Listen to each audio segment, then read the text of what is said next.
just interrupt you briefly. Please keep eating as I speak. But we will move to the formal part of the afternoon.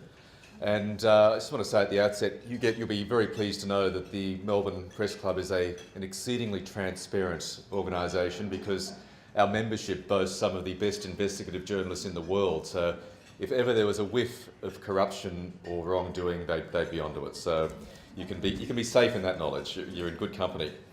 But as we know, sadly, that's not the case for a lot of institutions, large and small, around the world, and this is where Transparency International well and truly comes into the picture.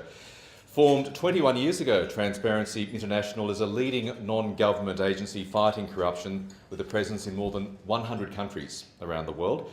Its Corruptions Perception Index is one of the best-known measures of perceived corruption levels around the world, and I know it's a very closely watched index. Whether it's large-scale corruption by governments or institutions, or small-scale malfeasance, like a village official charging a bribe to provide access to fresh drinking water or a child's education. Corruption is, as Huguette is about to tell you, one of the most talked about problems in the world today. Huguette is in town for the C20 summit, where a lot of these issues will be discussed and kicked around, providing a forum ahead of the G20 later in the year, of course, and the G20 has undertaken some very hopefully promising anti-corruption measures, which we built on, we hope, in Brisbane when the world leaders meet. Huguette Labelle boasts a very impressive resume, as well as being the chair of the board of Transparency International. She wears a number of other hats. She's also a member of the board of the UN Global Compact. Huguette is also a member of the Group of External Advisors on the World Bank Governance and Corruption. And she is also a previous co-chair of the World Economic Summit in Davos, and between all of that she finds time to sleep, I hope. It's a very busy life she leads. As I said, we're enormously privileged to have her company and to hear her speak today. Ladies and gentlemen, please welcome Huguette Labelle.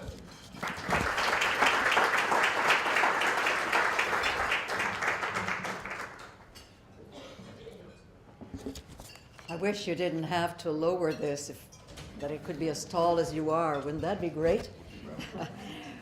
Thank you, Michael, for your very kind words of introduction, and welcome to all of you. It's great to be here in Melbourne again. I was here a few years ago, and back to Australia is always a treat, which I greatly enjoy.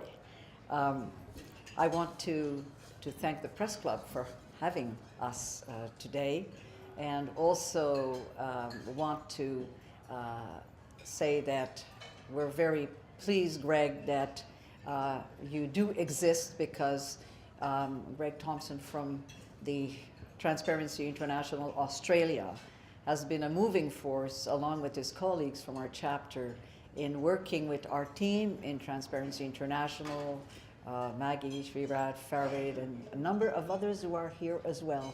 And this is wonderful, and without them we would not certainly be participating in the way that we've been able to in the C20 in preparation for this G20 fall meeting.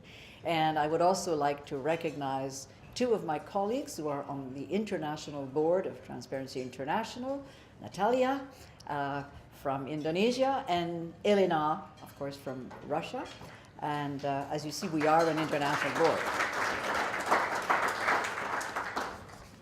Well, one of the things I think that has happened with the C20 is that it has brought a lot of the organizations that normally work together in different ways, but it's really brought them, I think, in a more tightly woven network to come together and prepare the kinds of recommendations that we feel the G20 should be making, and not just committing, but putting those into action and practice when they go back to their capitals. But also, many of the same groups of NGOs and some academic people working together are also very involved on the post-2015 Millennium Development Goals. And therefore, we work together on a number of fronts, and these are two very important, timely opportunities for us to try to see how we can get the world leaders to make sure that the world that we live in is one that we're proud to live in it. And I must admit, we are not always proud. When we look at the inequality, which has been increasing, not decreasing, 70% of the people's world, of people in the world have the inequality for them has increased as compared to what it was. And of course, in many countries, poverty is not changing, it's increasing. And we do not have less conflicts. I'm sorry, I don't want to give you indigestion, but we do not have less conflicts, unfortunately. And when you think that a country like Sudan finally, is being fixed, of course, then South Sudan breaks into pieces. And when you look at what's happening in Iraq today, what's happening in Ukraine, and the list is long. I think that, but my point here is that all of these require important leadership and political will from our leaders especially in governance, but also in industry, in the academic sector, and in the NGO community. And I hope that we are doing our share together. Let me just say one or two words about Transparency International for those of you who may not know who we are. 21 years ago, Michael, as you said, this was started, and Peter Eigen, who started it, was at the World Bank and saw too much corruption around the world and decided something had to be done.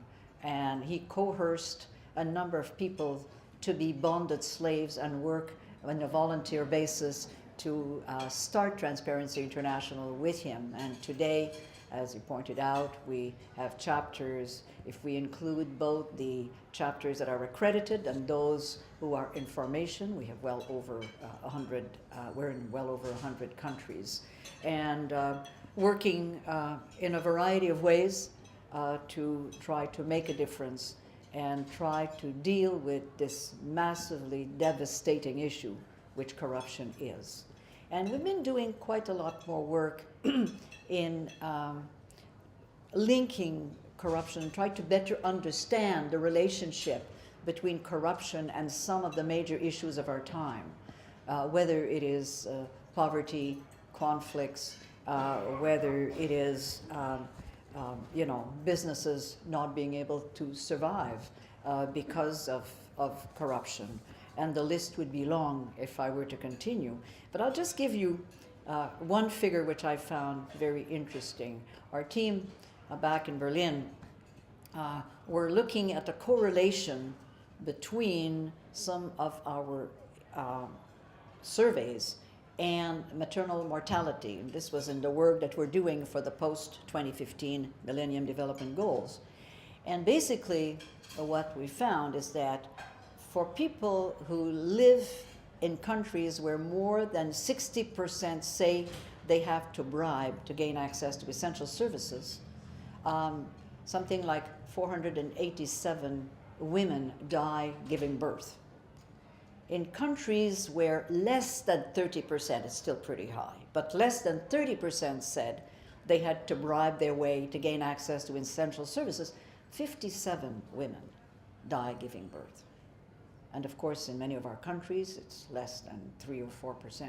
But just these two figures, and I think we could do correlations like that. We're not talking of causative factors. There are a number of other things, of course, that bring about maternal mortality. But when we look at some of these correlations, I think it tells a story, and a story of how we have to do something about corruption. So today, we are using our time in Australia to launch a new campaign.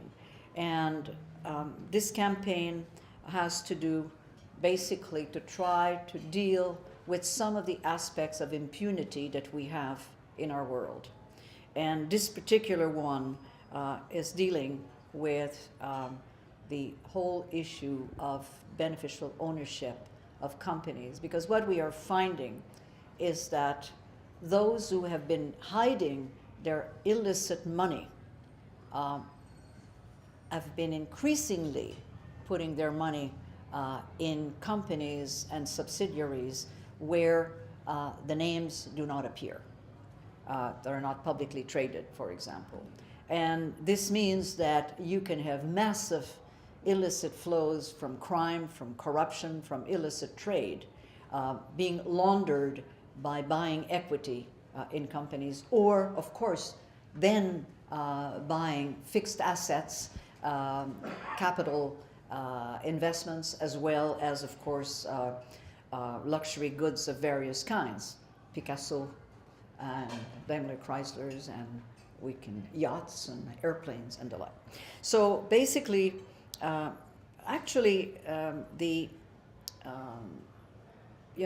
are some figures where we see that about $2 trillion a year is the result of illicit financial flows crossing borders from corruption, crime, and from illicit trade.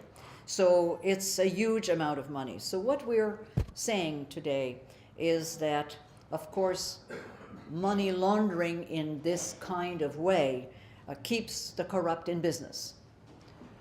It gives them that added opportunity and capacity to stay in business. And it's not that money laundering is just a crime, I'm saying just a crime, but it imposes significant costs both on developing and developed countries.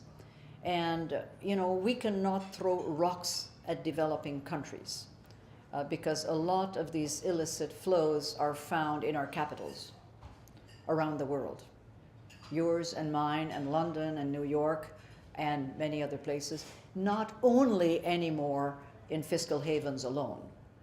So as the pressure is on through organizations like the G20, work of the OECD, of the World Bank and others, to try to deal with these fiscal havens, then what you see is that those people will be trying to find safe havens, other safe havens to put their money, and this is certainly one of them.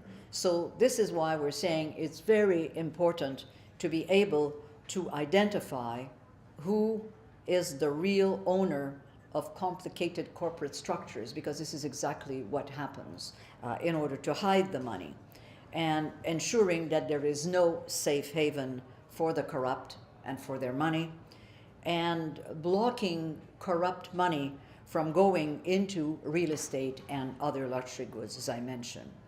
And of course, the corrupt prefer anonymous companies, and therefore, what you have is anonymous corporate vehicles, such as shell companies, trusts, and foundations, are really the main vehicles used to hide the proceeds of corruption, tax evasion, and other crimes. And in a review by the World Bank of 213 instances of grand corruption, and that's only, one group, over the last 30 years, the bank found that in more than 70% of the cases, the ownership of the stolen funds had been disguised through the misuse of corporate entities, and half of which were anonymous shell companies, not surprising to a number of us in this room. So company secrecy in many national jurisdictions really hamper law enforcement and hampers investigations from being able to take place properly and to find the real owners of this money, who are the corrupt individuals who stole it in the first place and who have siphoned off their illicit gains into foreign bank accounts. So these, complex corporate structures spanning across multiple countries are very easy, quick, and cheap to set up with the help of professional facilitators such as law firms, accountants, and corporate service providers. They can be brokers as well, They can be people who are in the real estate business. So here, what we're saying is that governments should publicly commit to collectively establish a new standard, a new global standard for corporate transparency. And this can be done by preventing the misuse of financial instruments such as bearer shares, and by ensuring that true and accurate information on corporate information are readily available. And the first step was made actually by the G8 when they approved a set of principles to prevent the misuse of companies and trusts. This was last year's G8 in the UK. And now the G20 has been working on similar principles, and we need to ensure that this is not dropped, that this is really continued. And of course, we need to shine the light on opaque ownership structures. And unless you have those public registers, it's going to be very difficult, as it is today, to be able to identify what they are. Although we have institutions that have been working on this, like the Financial Action Task Force and the UN, of course, the results of the UN Convention Against Corruption, there are very few jurisdictions today that requires company to report information on beneficial ownership to their national authorities. So this is something that we feel is very, very important, so that the true owners of these monies are identified, and publicly so. And this is a way not only of finding those that have been stealing money in various ways and hiding it, but it's also to create a disincentive for the people to be able to do so. And this is where I think the public registers are so important. I think we're also saying that intermediaries have to cooperate. And as long as we have specialists who are very sophisticated, who can continue to make this happen, I think they're going to find ways around regulations, they're going to find ways around the rules that one might have. So we need to engage those individuals, those organizations, and we need governments to also ensure that they establish the kinds of approaches that will prevent that to happen, or that will discover the individuals that have been helping to hide this kind of money, so that they are not there to be so helpful to the corrupt. Perhaps a final point that I would like to make is also in relation to politically exposed people and the importance of the financial sector, in particular the banks, for doing much better due diligence on who deposits money in their bank, and to also apply the know your client principle in a much more continuous way than very often they do. Because what happens very often today is that individuals no longer put large sums of money in one bank at one time. They spread it around, and they keep coming back and adding more money every few months, every 6 months, which eventually becomes an important sum. But at first, it may not appear to be. But if you don't know that client, then you're going to become, as a bank, complicit to crime. And that's what we say. If you're an accounting firm or a law firm helping by building shelf companies to help people to hide their money, you are complicit to crime. And therefore, is that what you want to do for a living? You might get caught, and it won't be pretty if you do. So I think that this is also something. So basically, getting the banks, financial sector to ensure that they know their clients, that they do their due diligence, and that they report any situations that may appear to be at odds, that they might think that this is an individual who should be investigated by the authorities, that they don't just keep that under their belt. And the second one, of course, which is the other very big issue, is for the G20 to complete their work on the whole issue of equity owners, registers of equity owners for all companies, subsidiaries, and of course as well we feel very strongly that these should be public registers. You haven't heard me say the word trusts, but this is an area which is as important as companies, but there is a bit more work that we all need to do on that one. Trusts are complex. There are many different kinds of trusts, so we want to make sure that any recommendation that we make is the kind of recommendations that can be implemented by the G20. And perhaps lastly, although we're focusing on the G20 because that is where a lot of the world's wealth is and a lot of the problems of where the money is deposited, but at the same time, I think we also want these kinds of measures to be implemented around the world, because if the G20 do their homework properly, what you're going to find is people will be looking for other jurisdictions to hide their money. So these are, as I said, the reason why we're launching this campaign is because we feel that this is so detrimental to countries around the world, and not only does it exacerbates and the major issues of our time, but it also very often starts from, you know, the nexus between stolen assets, money laundering, illicit trade, and conflict and terrorism is one that a lot of people are mapping right now. And it's not always the case in each situation, but there's probably more of that that is happening than we would like to believe is happening. So thank you very much for your attention and for being here as we launch this very special initiative. Thank you.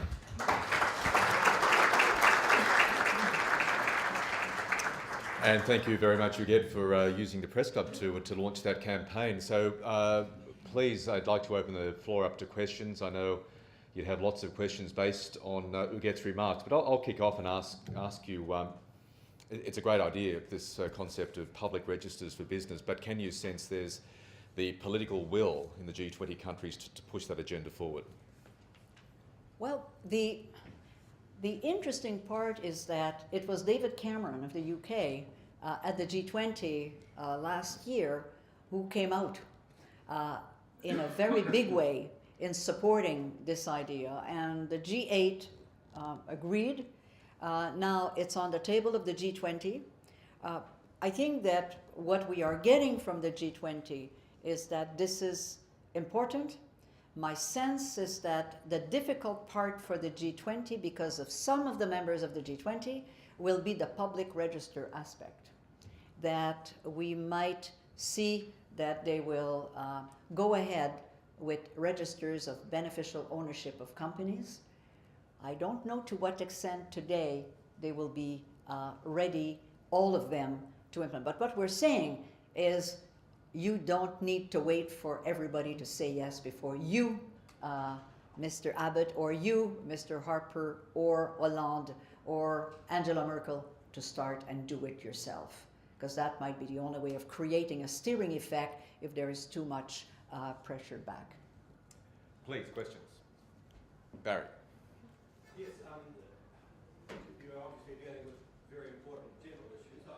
Just two questions. One is, when, apart from the G20, when you are now in Australia, do you intend to try and seek any discussions either with the federal government in Australia and also are you considering trying to make organise meetings with, for example, major companies, Australian companies, to have a direct meeting and sit down with them and say, these are the things that we're talking about? And the second question, seeing with the Melbourne Press Club, is obviously you gather a lot of information, some of which you can't necessarily yourself make public, but have you had any record, or do you have any intention where you have some important information that relates to a certain development, which you may not be able to actually put out yourself, that have you considered, or would you go to a major newspaper operation, a major newspaper in Australia, for example, and say, these are the facts, these are the things, and I think if you continue to investigate, you'll have a good story. I'm not sure I got the two questions.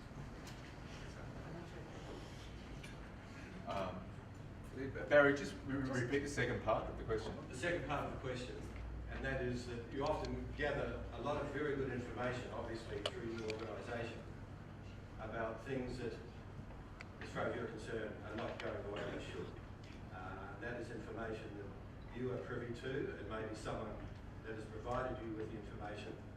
The term in Australia is whistleblower, who's provided the information to you, and it's something that you are having a look at, and it may be something that you see as valuable to talk to, say, in Australia, to, for instance, go and talk to the Melbourne Age newspaper, for example, and say, we have this information, we've been able to go this far, you have a good investigative journalistic team, and we believe that this is something that's worth you having a further look at, because it could be a story that transparency can only take it, we can only take it so far.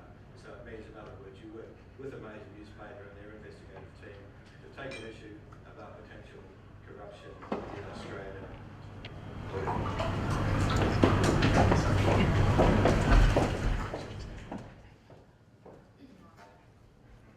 We might just take the... Sure. Okay, very Yeah, good. Thank you. yeah. I think I will also ask Greg to respond to that. I will respond more generally in terms of what is happening around the world. And indeed, what we have, TI has established now in a very significant number of countries where we have chapters, what we're calling advisory and legal, support centers, which is a place where people can report any issues of corruption. Sometimes they report just the fact they have trouble accessing services, but it's not necessarily corruption. But these centers have become very busy, because in some countries, people, even if you have an anti-corruption commission or if you have an ombudsman, people don't always trust these institutions, unfortunately. They should hopefully be the kind of institutions that can be trusted, but sometimes because they are seen as government and people have problems or have been asked to pay a bribe by an official in the government, are not likely to go there. They come to us, and indeed, when if we're really dealing with criminality, if we're dealing with fraud that is being reported, at this time what we do is to help that person report it in a way that they can be protected. Alternatively, what we also do is accumulate that information and then go to the authority. And if it's the customs, for example, which is a problem, then we go to the customs department at the highest level and say, you got a problem. And here are the kinds of issues that you need to deal with. But Greg, I'm going to put you on the spot here, and because I think this is very, very much an Australia question. Thanks very much. It is a challenging one for TI to actually be called on to name names. It's not the way in which we've actually worked in the past, but the launch of this campaign challenges that question to some extent, I think. One of the things that TI does is to recognise and affirm the role of investigative journalists and the important role that whistleblowers do play in exposing things that have been hidden too often that are subject to that. And one of the areas of work that we are doing is ensuring the strengthening of whistleblower protection legislation in Australia. First of all, last year with the Public Interest Disclosure Bill at the federal level for public sector and government information. The real challenge at the moment is the weakness of protection for whistleblowers in the private sector, as we've seen in recent cases, and those who have been whistleblowers and have lost their jobs because of their actions in exposing corruption, including within the subsidiaries of one of our most trusted institutions, the Reserve Bank, which those of us in Australia are well aware of at the moment where prosecutions are taking place. So I'll take the question on notice in that sense to say we recognise the importance of such information and the role of investigative journalists and the role of the media in ensuring the integrity of our public institutions. But to We've not to say that we can make a commitment at this stage to change the practice of TI of naming names, which we haven't done in the past. I would just like to add a comment or two here, but if somebody comes to us with a major issue, I think that, you know, if we feel that it looks like fraud or anything like that, I think for us to just report the information we have to the investigative body, and then it's up to them to do that.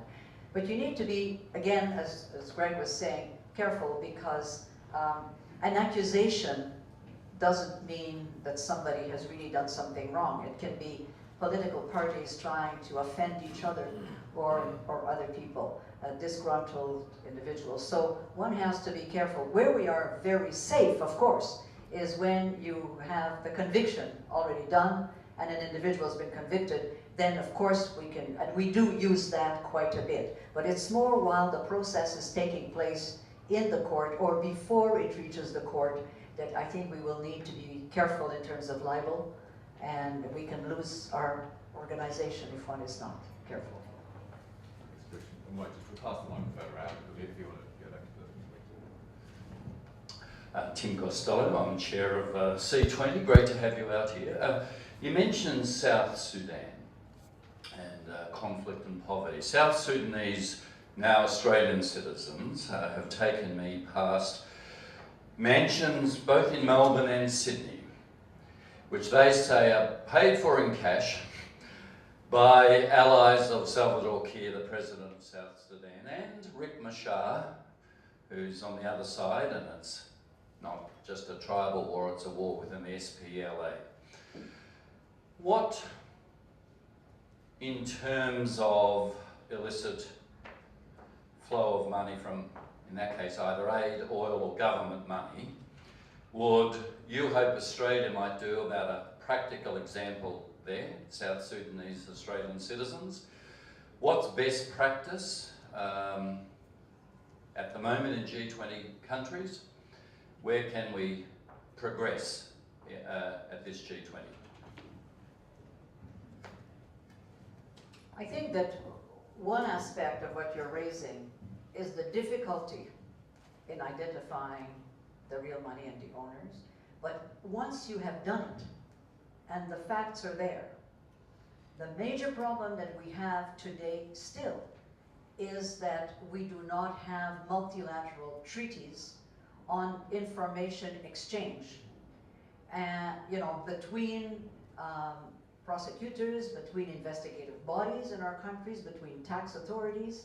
And it means that a lot of the money that has been found, whether it's Marcos or some Abasha or many others, the negotiations take so long that only a minute part is ever returned, if ever. So one of the big aspects of the G20 right now is the work that the G20 have asked, for example, the OECD to do in establishing a standard for multilateral cooperation in information, in exchange of information on tax, is one example.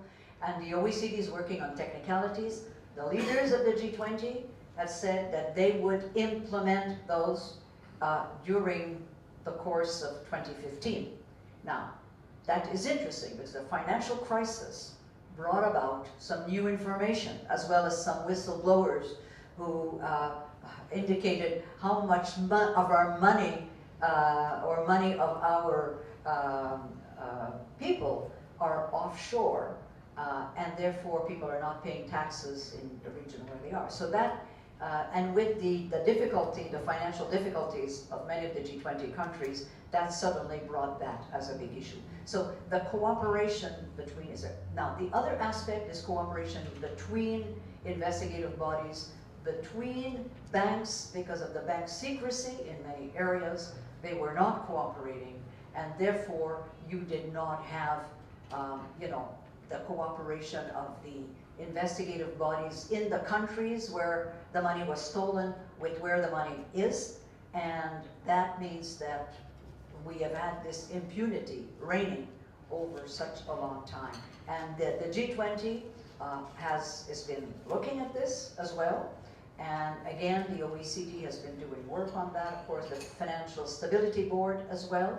So what we hope, and we need to work together in ensuring that this is not stalled, because when the leaders go back to their countries, they will need to pass legislation or upgrade regulations in this regard and agree to these multilateral treaties so that you don't have to negotiate one treaty at a time bilaterally where we'll never get anywhere with it. But you know, there has been so little money that you can find today. I think it's something, Maggie, like 1% in some of these studies that have been done. And once the money is found, it's only about 0.5% or so that where you get convictions. So, you know, a lot of work to be done in that respect. Next question.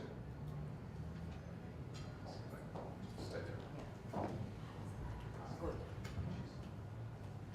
Thank you.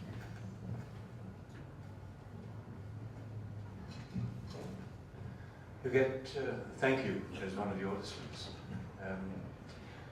It seems to me that business and finance are international affairs. It seems equally that corruption is an international affair. And it seems that government is very much a national or even lower than that. Multilateral arrangements or treaties are one part of that, or one step. But is there anything else about that that you'd like to change, and what do you think are your chances?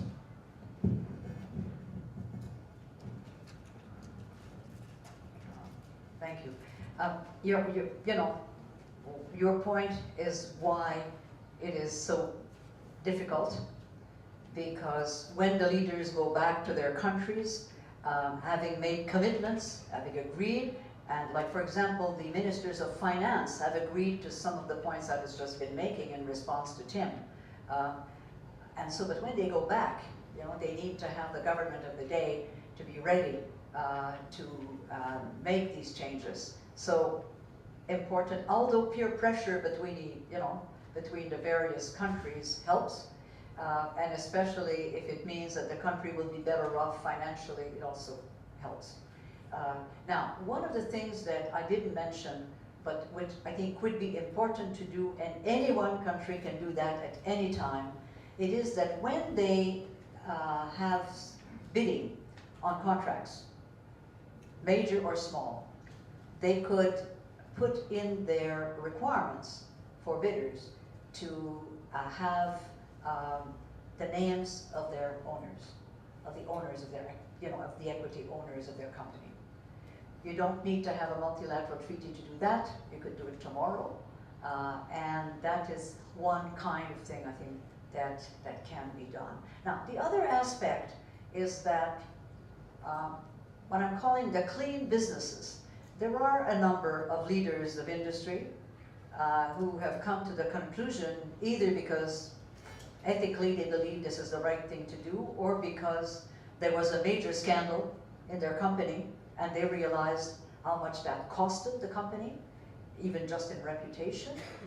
And I think that to have more people uniting, leaders of industry, NGOs, academic sector, working together, I think can also increase the weight. And I'm often told by the president of a country, of course I did run on this banner of fixing corruption, but the day after elections are over, I start getting pushback against doing what I said I would do. And if I don't have people like you guys putting pressure for me to continue to do this, my pressure's coming the other way all the time, and I'm quite lonely. Well, let's take their word for granted on that one. But still, I think it is a fair assessment on their part. So I think unity of purpose can make a difference here. But it's country, in this case, it's one country at a time, of course.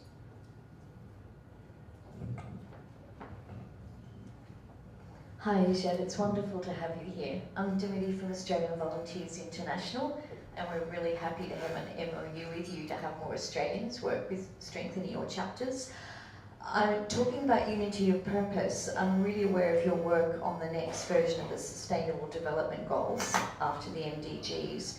And the current Zero draft has a goal number 16 that a number of people think is very vulnerable. It's about focusing on peace and security, good governance and corruption.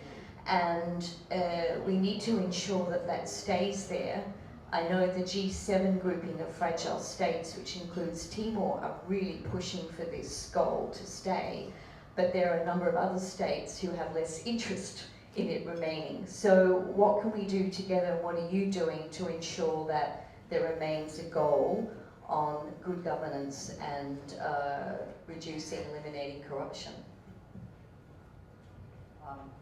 Obviously, this is vital to us because we feel that if you look at the previous Millennium Development Goals, that if there had been better governance and less corruption, that we would have better results in a number of countries. And therefore, because of the link between corruption and poverty and climate issues and agriculture issues and food security, we obviously, it's health and it's education and nearly each one of these goals. So there will be pushback about having a governance goal, no question about it. Some countries are not going to be the proponents of that, far from it.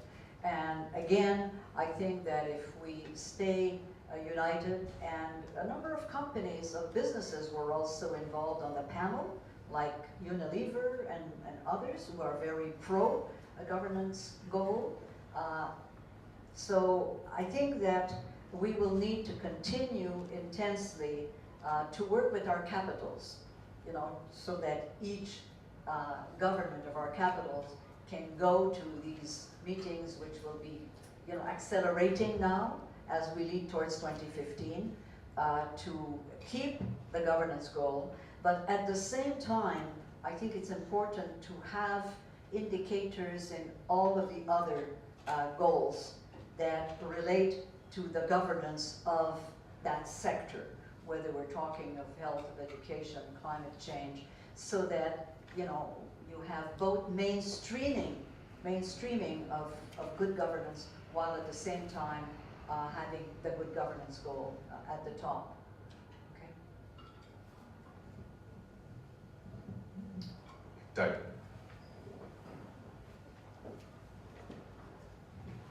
Yes, thanks, Huguette, and congratulations on the initiative that you brought forward. I suppose one of the elements of TI that I've been aware of most to date is, of course, the annual corruption index, which is an excellent profile for the organisation, as well as a good thing to do. It's a sort of a subjective measure, and in our country, I've always been a little bit surprised to some extent at how high Australia is on the register, given that we have in this country so many things that we could be critical of. We've got underworld figures who become minor celebrities. We've got a corporate regulator that is truly staggering in its incompetence. We've got the national broadsheet writing columns saying that don't worry about corruption. It's how you do business in the third world. So get over it. That sort of attitude is really quite pervasive in this country. I wonder, as part of this initiative, is there scope, for example, for you to perhaps do some more objective assessment of, say, the G20 and say, here's a league table of who's doing what and where do various countries sit, perhaps as some kind of spark towards taking a more serious attitude to corruption? Well, our CPI is a composite index, so it's made up of a number of surveys. The Economist, the World Bank, World Economic Forum are three of those. And we do not publish them if you don't have a minimum of 3 surveys. So that brings some objectivities. But it is by professionals. It is asking a large number of professionals, what is your experience in dealing with this country? Professionals from outside and inside. So, but it remains, of course, a perception index, although, in all fairness, when we compare it with some of the other results, which are much more targeted, we have about the same results in terms of ranking. But this is about government. Mind you, in Canada, at one time, there was a fairly significant scandal, and Canada went from being 6 to 14. The same thing happened in Finland, where they were #1, they dropped to #8. Well, you'll say it's still pretty good.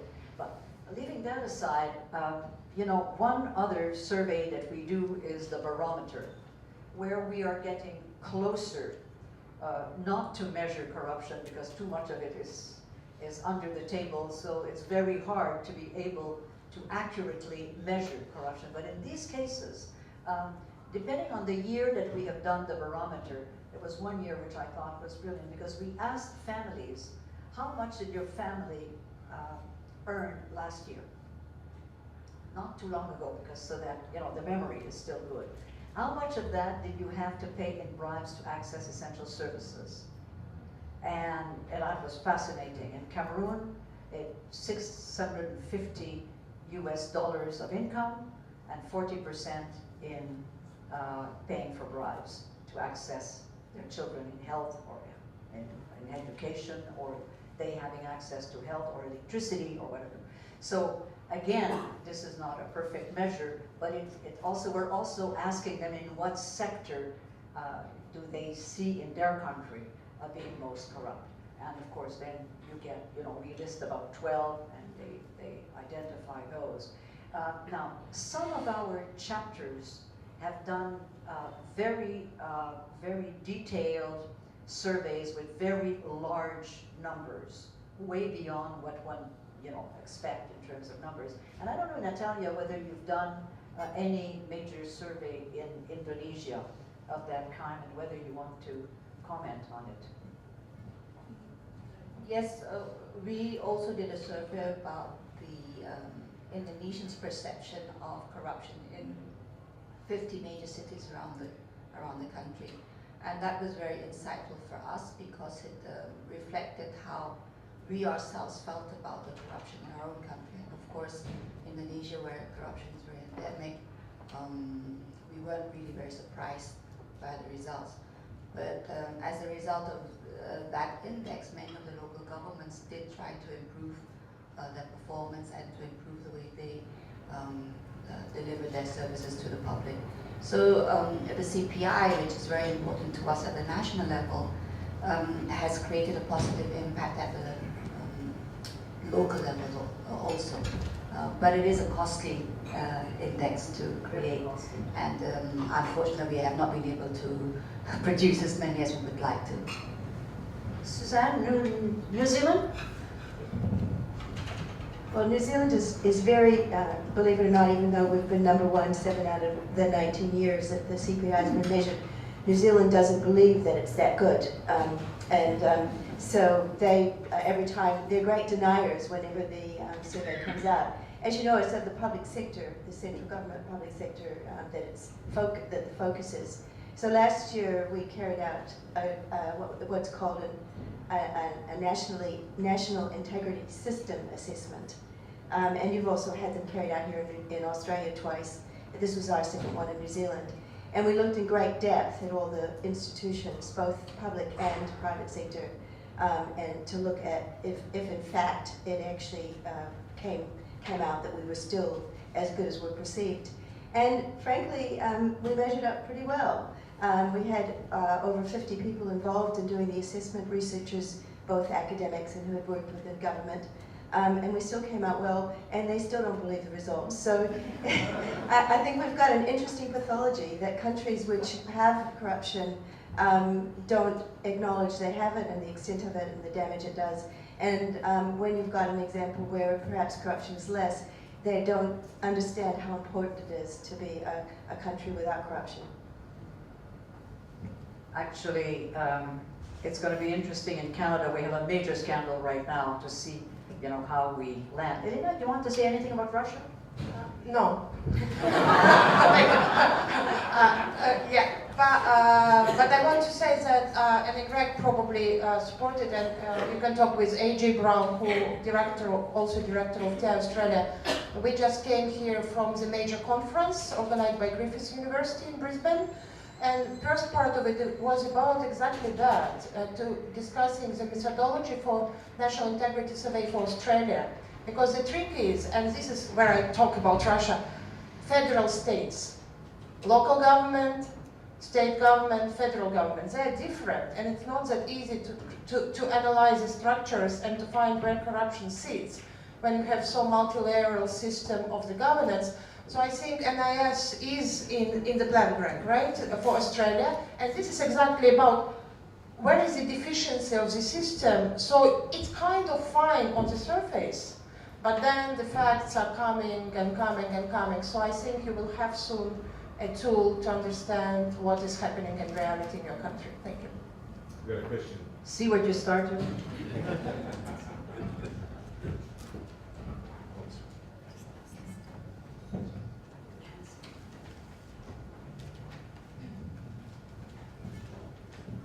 Thanks very much, and thanks Huguette. It's very exciting to hear about this campaign.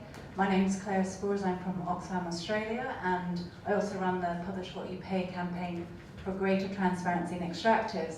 I have two questions, I'm afraid. One is, we have the anti-corruption working group. It's kind of in its own niche part of the G20, but it's not in the central finance track. But clearly, anti-corruption is vital to investor confidence, and we certainly see that with the extractives transparency. Investors want more transparency in the financial flows from extractives to governments. How can we, and maybe this campaign can help, how can we elevate the narrative around anti-corruption into just general, this is good financial investment, engendering stuff that needs to be done for stable markets and what the G20 is all about? And secondly, how can the B20, how can the business community facilitate this? Thank you. Thank you. Well, in terms of making the case, I think the investors are people that we need to have on board much more than we have had until now. They are important. And when you look at just the big pension plans, huge amounts of money around the world from these, and I'm sure in your country here, a lot of you would have a lot of money in pension plans invested here, outside as well, but a lot of them invest in their own country. Now, in terms of making the case, I think with business, what we say is that first of all, it's good business. It costs money to bribe. And as I was saying yesterday, the first bribe is putting your fingers in the meat grinder. And if this is a big contract, because you're now complicit to fraud, the demands will keep coming. There'll be no end to them right until the end. So, and the companies like Siemens, who have cleaned up their act, or at least they've done a lot of work, are making more net income now than they did when they had the over 100 million slush fund to buy contracts. They have less business, but they make more money because they walk away from contracts, or they don't bribe, therefore they don't get the contract. So that's one thing. So it costs money. Secondly, in terms of your staff, if you work in a company where you see the bosses expecting you to bribe in order to get contracts, and you get the incentives, because you get bonuses in order to do that, in what way will that make you work within the company? Are you going to be a great ethical person or not, vis-a-vis the resources of the company, or not? Which is the second one. The third one is reputation. I think there's been some work done where when there is a scandal with a company, it creates a cloud for about 3 to 4 years on the company. And the assessment stated that it costs about 9% of revenues before tax and before amortization. So it's a big cost, an additional cost.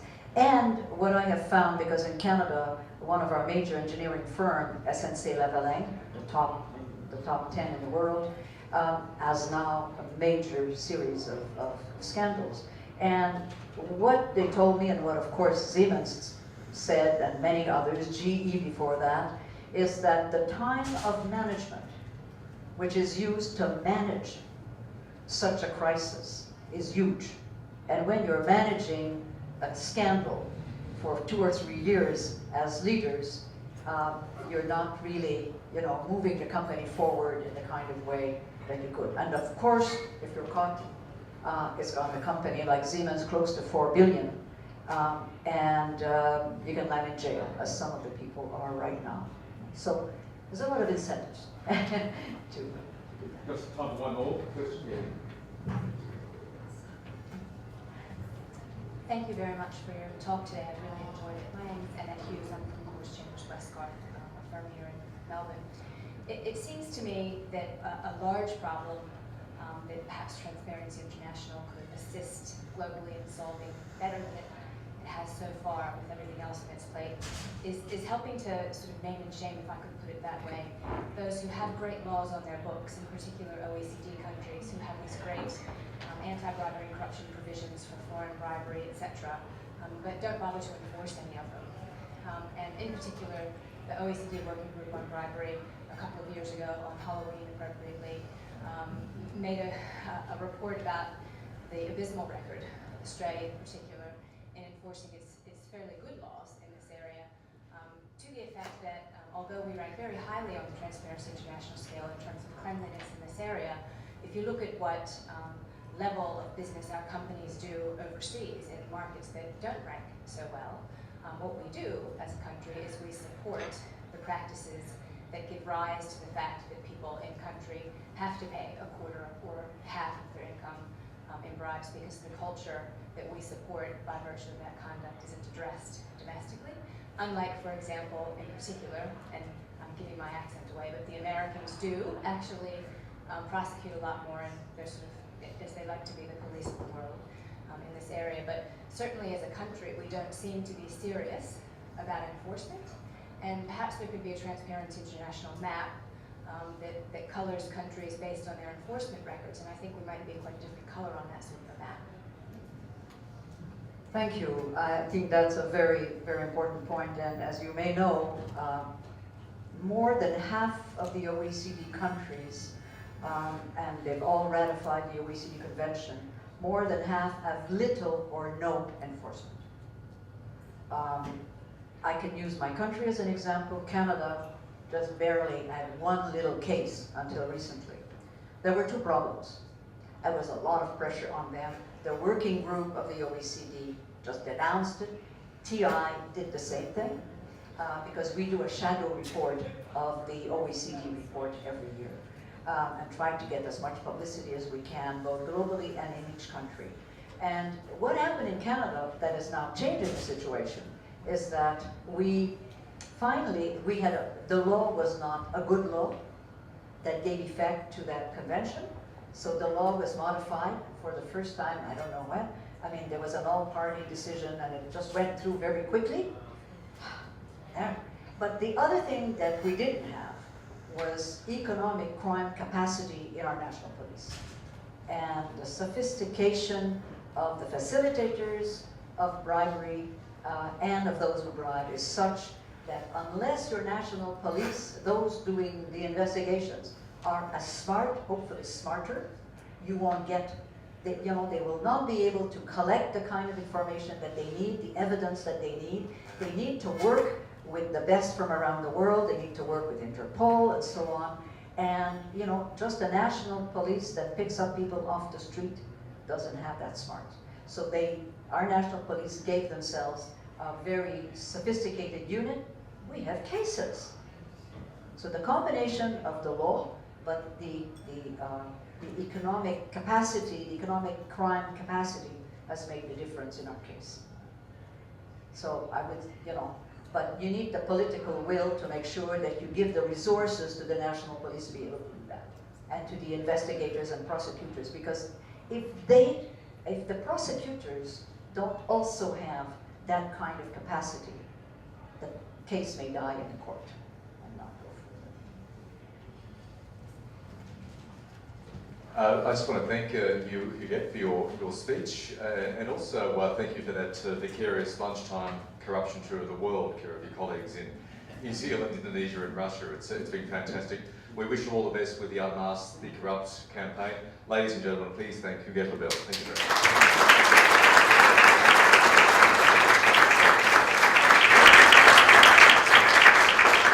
Thank you all for coming, and we hope to see you at future Melbourne Press Club events. Have a fantastic afternoon. See you all later.